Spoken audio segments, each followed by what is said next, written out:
First இந்த try play cookware நான் first வந்து ஸ்டீலில் வந்து நம்ம பாத்திரங்களை ஃபுல்லாமே வாங்கலான்னு சொல்லி முடிவு பண்ணதுக்கு பின்னாடி ஸ்டீல்லே வந்து இந்த ட்ரை ப்ளே குக்கர் வாங்கினோம் அப்படின்னா லைஃப் லாங் வந்து வரும்.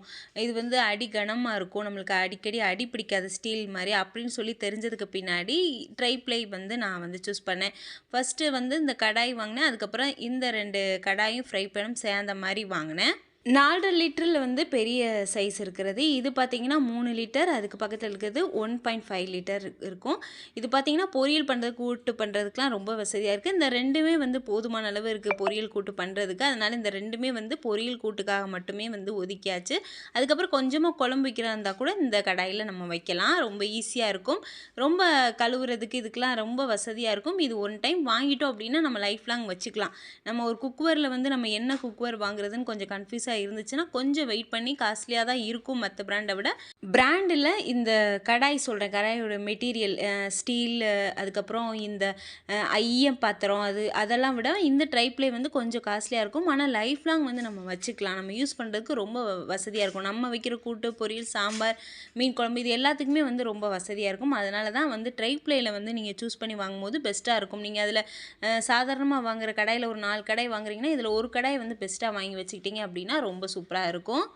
இது வந்து பார்த்தீங்கன்னா இன்டாக்ஸ்ன்னு சொல்லிட்டு ஒரு பிராண்டு. இது 2மே சேர்ந்து வரும். ஃபஸ்ட்டு பார்த்த பெரிய கடாய் வந்து தனியாக கிராஃப்ட்ன்ற பிராண்டு.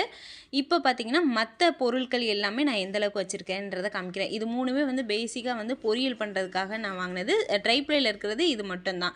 அடுத்து வந்து பார்த்திங்கன்னா இரும்பு கடாய் வந்து வாங்கலான்னு சொல்லி சூஸ் பண்ணும்போது ஃபஸ்ட்டு இரும்பு கடாய் வாங்கும்போது பார்த்திங்கன்னா எனக்கு அடிக்கடி துரு பிடிச்சிச்சு. அதை மெயின்டைன் பண்ணுறதுக்குன்னு தனியாக வந்து நேரத்தை செலவுற மாதிரி இருந்துச்சு. அதனால பார்த்திங்கன்னா இந்த காஸ்டைனை வந்து சூஸ் பண்ணேன். காஸ்டைனில் பார்த்திங்கன்னா அதுவுமே எண்ணெய் தடவி தடவி வைக்கிறது எனக்கு வந்து பிடிக்கலை. அதனால எண்ணெய் தடவி வைக்காமல் எப்படி மெயின்டைன் பண்ணுறது நான் வந்து கற்றுக்கிட்டதுக்கு பின்னாடி இந்த 2 கடாய் வாங்கினேன். ஒன்று பார்த்தீங்கன்னா சேலோ ஃப்ரை மாதிரி கொஞ்சமாக வந்து ஃப்ரை பண்ணிக்கிற மாதிரி, இன்னொன்று வந்து டீப் ஃப்ரை பண்ணுற மாதிரியும் 2 கடாய் வந்து வாங்கினேன்.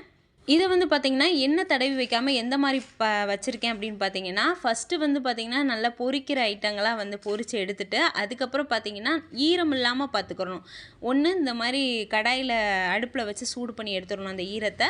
அதுக்கப்புறம் கொஞ்சம் ஈரம் இருந்துச்சு அப்படின்னா நல்லா தொடச்சி எடுத்துடணும். அப்படி இல்லைன்னா நல்லா வெயிலில் வச்சு எடுத்துட்டோம் அப்படின்னாலுமே பார்த்திங்கன்னா துரு பிடிக்காது. இதில் எண்ணெய் தடவி வைக்கணும்னு அவசியம் இல்லை. இந்த 2 கடாயே போதுமான அளவு இருக்குது இந்த இரும்பு கடாயில். பெரும்பாலும் இரும்பு கடாய் வாங்கினீங்கன்னா அதை வந்து ஃப்ரை பண்ணுறதுக்காக மட்டும் வச்சுக்கிட்டோம் அப்படின்னா மெயின்டைன் பண்ணுறது ஈஸி.